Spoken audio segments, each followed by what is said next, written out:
name is Esther Buerki. I'm the author of Living Without Fear, and I'm a book writing expert. I help you overcome your fears in life and writing your book. I offer a course called Believe You Can Write, and I support you with one-on-one coaching. Get in touch with me if you need help, or order my book, my biography and self-help book, Living Without Fear. And please share this podcast with a friend who you know needs to hear this episode. And why not giving this podcast a 5-star review so that many more people will find this episode. And today, I'm so excited to have Lynn Sorrentino from Switzerland with me. Lynn is one of the 31 authors of the Amazon bestseller Inspired Journeys, where she tells her story about overcoming breast cancer. She is passionate about marine plastic pollution prevention, coastal flooding, marine social science, and holds a position at the International Union for the Conservation of Nature on the Global Marine and Polarity. Her passion for the ocean began as a child in California, where she was inspired to become a scuba diver. Lynn has traveled to 50 countries, spent over a decade living on a boat, and finds travel to be the best form of education. Welcome, dear Lynn. Thank you so much, Esther, and thank you for the invitation to speak on your podcast. I'm super excited to share my story tonight. Yes, let's talk about your story, breast cancer story. Yeah, thanks. It's nice that we're doing this podcast now because it's been 3 years and 3 weeks since I was originally diagnosed. So October 4th of 2019. And I think the last 3 years have been, of course, odd for almost everybody on this planet with the COVID situation. But for me, it was started at this point where I knew there was something wrong because I'd been doing self-checks for years, but I was ignoring my sense that, oh yeah, that lump is probably just a cyst. And in late September of 2019, I finally did go at the insistence of a couple of friends to the doctor to get checked. So the story that I have in the book, which is called A Year Without a Moon, is an overview of what it was like to live through this and to go into a pandemic 6 months after being treated for all of this. And so basically what happened is I had the diagnosis from a doctor in Geneva. He was quite the character in a lot of ways and ended up not being my oncologist at the end. I ended up going to a different hospital and a different doctor who, if anybody needs an oncologist, I can highly recommend all of them at the team at the Grand Jet Hospital in Geneva. They're fantastic. But anyway, he came out of his office to greet me on October 4th of 2019, and he basically said, well, I have bad news. The biopsy that you had came back, and it is breast cancer. And he was a nice doctor, and he was quite, like I said, a character. He had, big gray hair and was definitely very much of a sort of father figure. And he felt so bad because I burst into tears at this moment. And he hugged me and we talked about it a little bit, and he gave me some advice and some different contacts, and again set me up with the oncology team at Grand Jet.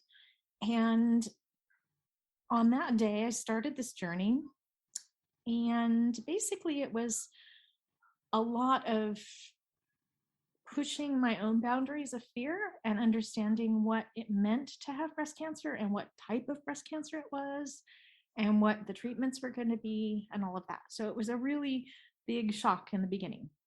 Do you remember your first thoughts about the situation? I do. So the first thoughts that went through my head were mostly negative, because I think being an environmentalist and being a person who's seen sort of the decline of biodiversity, for example, in our planet, I think almost always my initial thoughts of any topic tend to be on the negative side of, okay, this is really bad. And then I have to switch it around and figure out, solutions and stuff. So my initial thoughts were that I was afraid, and that one of my closest friends, who had died on August 12th of 2019, she died from breast cancer, after years of being free from breast cancer. So my first thought was, okay, well, this is not good, and I need to have the same strength that my friend Julie had to get through this. And my first thoughts were also, I wonder how this is going to happen, because I just started a job, and it was not, at the time, I was not working with IUCN. I was working for one of the universities in Switzerland, and it was quite a complicated job, and it was quite a complicated team. So my first thoughts were, okay, I'm really afraid. I don't know what this means. I need to know more about what's happening inside my body. And then my second thoughts were, maybe this is an okay thing, because if I have to go on sick leave, now's a good time, because the work situation was complicated.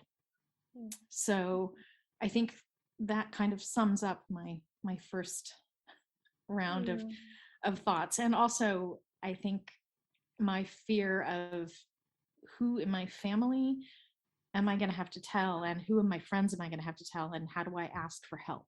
So those were three sets of things that were kind of running through my brain that first few days. What's the question about, how do I ask for help? Well, so I had in 2018 gone away for school from Switzerland and come back, and was living on my own, and just had myself and my cat. And asking for help from family was complicated, because I'm an American living in Switzerland, and so all of my family is in the United States. And obviously asking for help meant leaning on my friends that were here. And I have very, very good friends who helped me through all of this. And so many of them did, so much in terms of being with me for each of my chemo treatments, to being with me for the discussions with the oncologist, to being with me for things like, the surgery and the post-surgery follow-up, the radiation treatments, et cetera, bringing me food, helping me to kind of make some goals during the 6 months I was being treated, so that I wasn't going to lose sort of sight of the fact that I needed to still get up and get going and do things, even if I was sleeping 16 hours a day. My friends and my family from a distance really helped. It was hard to tell them that I had cancer, partly because so many of my friends knew Julie, and it was so sudden that she'd passed, that we I think we were all still reeling from that. And in my family, a number of people have passed from cancer, including my mother. And so talking to family members, especially my brother, was quite hard to explain, okay, this is what's going on. I have a good prognosis. It's a big lump, but they're convinced, that it's going to be fine. So asking for help really meant reaching out to people and saying, okay, I'm going to need help with a lot of things, probably because I just don't know what's going to happen. And again, being alone in a foreign country with great healthcare, granted, it's still scary. And what helped you from day to day to just go on, be strong?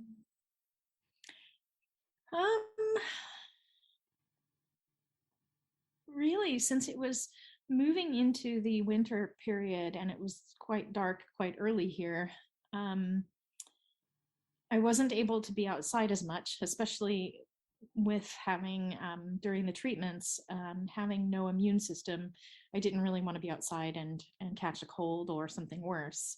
Um, so what helped me really was during the day when it was nice enough that I could go outside and walk, and spending time with friends that, had some time to come visit, or if I could go to see them, or if we could go somewhere mutually, in between our places.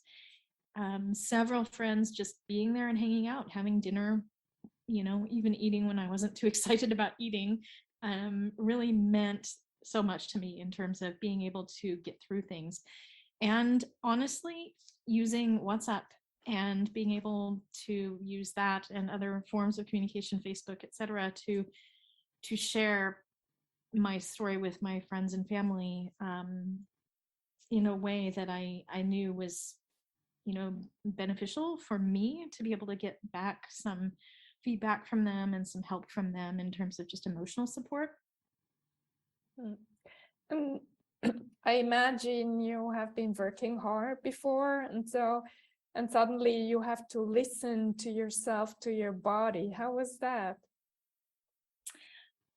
Well, I do think at one point in the book, in the story that I wrote, I do think I realized that the work that I was doing was extraordinarily stressful, and that stress is one of the causes, I think, of your body getting sick.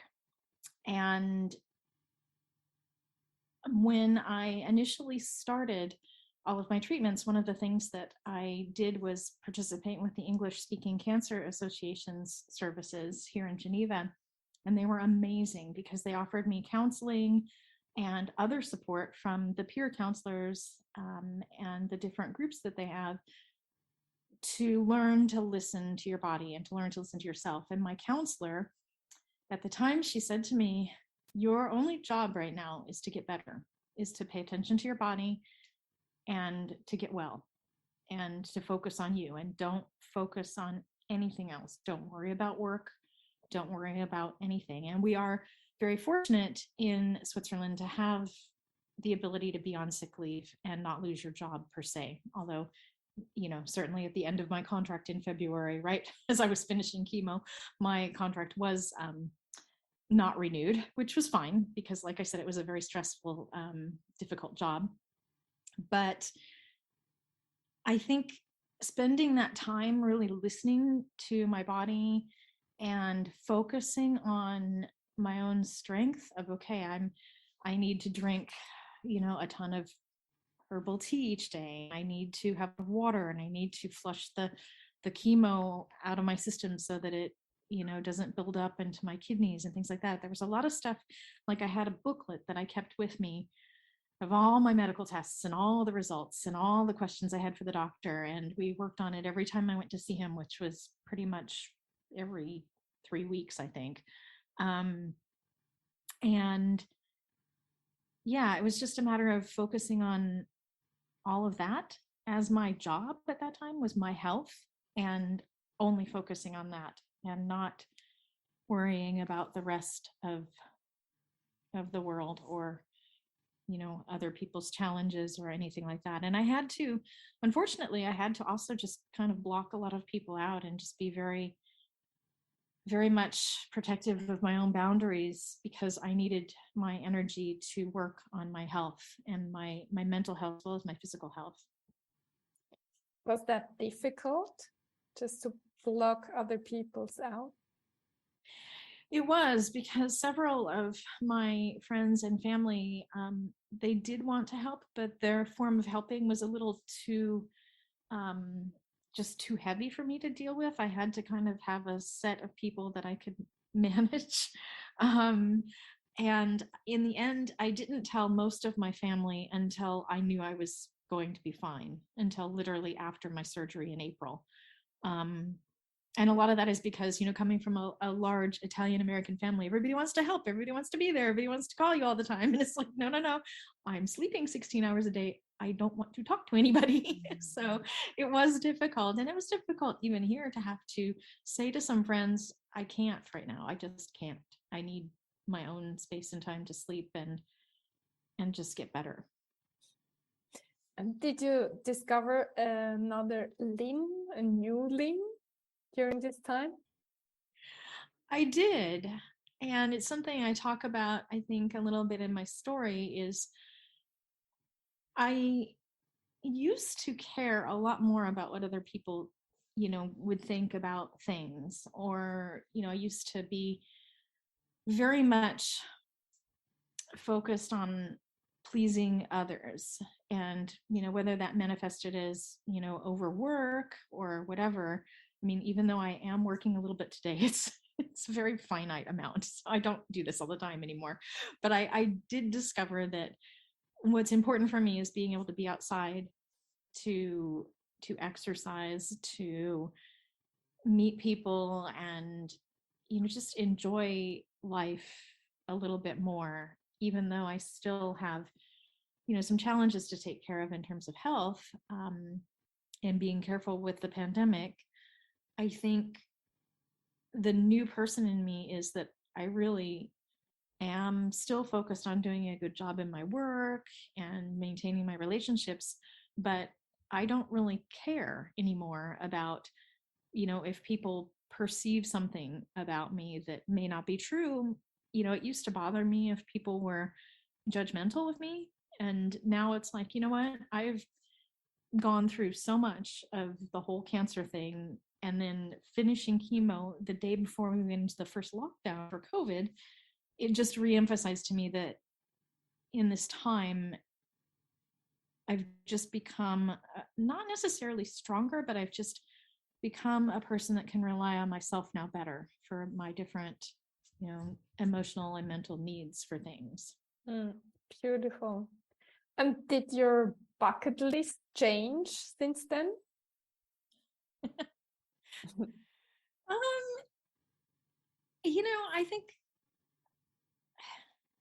I think since, like I said, since the COVID pandemic began the day after I finished chemo, I think my bucket list of things that I've wanted to do and places I've wanted to see hasn't changed a lot, but clearly I think now a lot of what I want to do is more focused on being places that are nourishing and nurturing.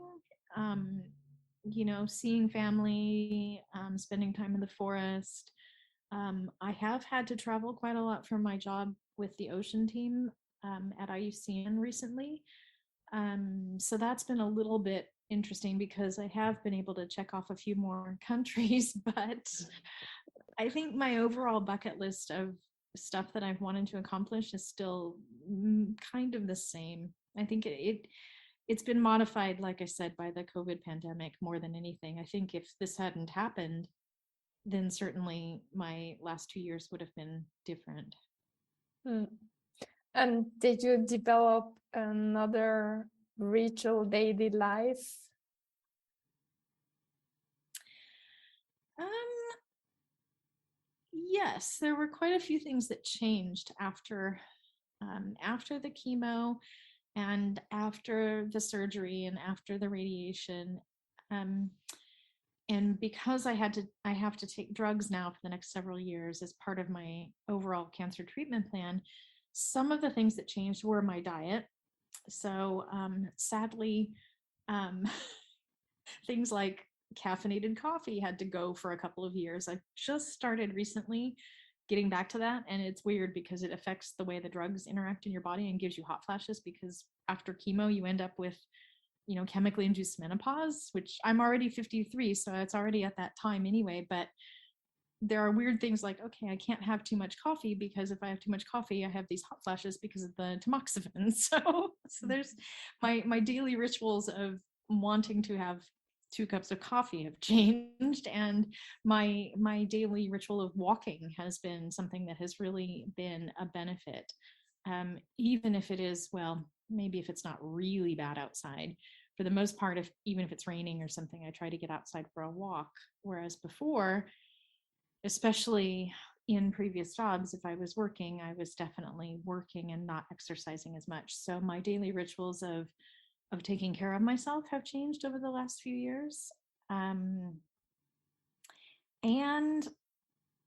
I think also I'm grateful that where I'm living now, for example, I'm able to walk and be outside and see the moon every day. I mean, this is the whole point of my story, was that where I was living, I was very disconnected from nature in this apartment high up in a, in a very large building in Geneva. I moved, and my daily life now is generally much calmer and quieter, and I'm able to get outside for a walk and see the moon on a more regular basis and be much more connected to nature now. Mm. And how was it, Lynn, to write down your story for the book Inspired Journeys?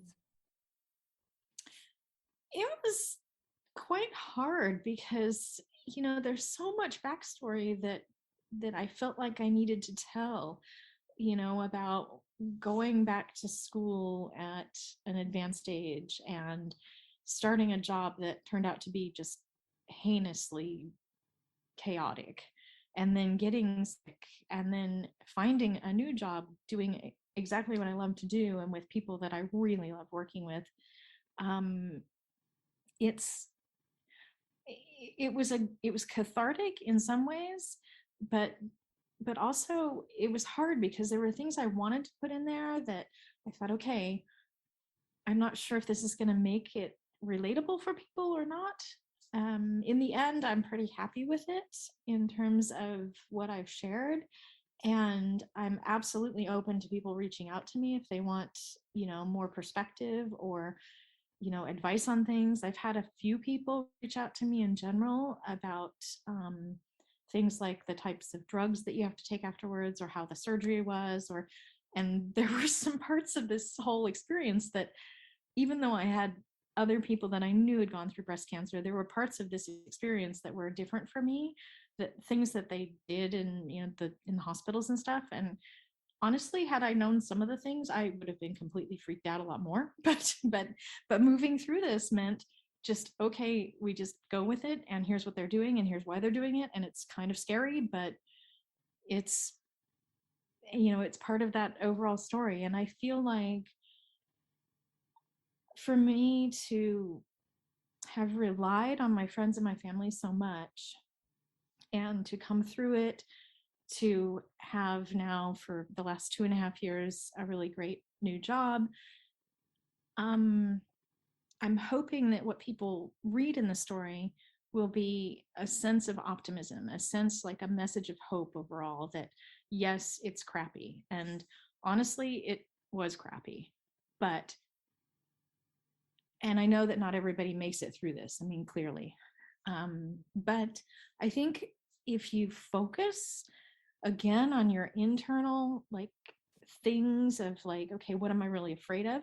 And there were 2 points in the story and in that I think I've mentioned, and 2 points during the time that I was being treated, where I did think, that doesn't feel right. My heart doesn't feel right. There's something happening here. And I immediately just went to the hospital because I thought, okay, something's going on. And it was just wonkiness related to the whole thing. There was nothing serious wrong, but it was a fear of, okay, what if all this stuff that's happening is doing something weird to my heart? And so I think writing down my story and reliving it by writing it helped clarify some things. It also helped, again, clarify the fact that, I am strong, and that if you have to do something like this, it's super important to have, a few people really close to you help you. Because you can't really do all this by yourself. I mean, honestly, I couldn't shave my head by myself. So my friend Erin had to help me shave my head, and she was there throughout the whole thing. And without people like that, who are so compassionate and so giving of their time, we aren't able, I don't think, to do these things. And so I think the strength that I have also was built upon the strength of the friends that I had that were helping, and the family. Beautiful. And if you had to give 3 advice to people who are in a similar situation or another difficult situation, mentally or with their health, what would you say, Lynn? I think my 3 pieces of advice would be to believe in yourself, that you can absolutely do it. And when it seems like there's no hope, that you have to become that hope for yourself or for the difficult situation. And even though the first thing you're going to think is something negative, you have to turn it around and try and focus on something positive. I would say those would be my first 3 initial thoughts, because I really think you have to have a positive attitude about a lot of things. I mean, this is what my surgeon and my oncologist said to me during this whole thing, is that my attitude helped my healing.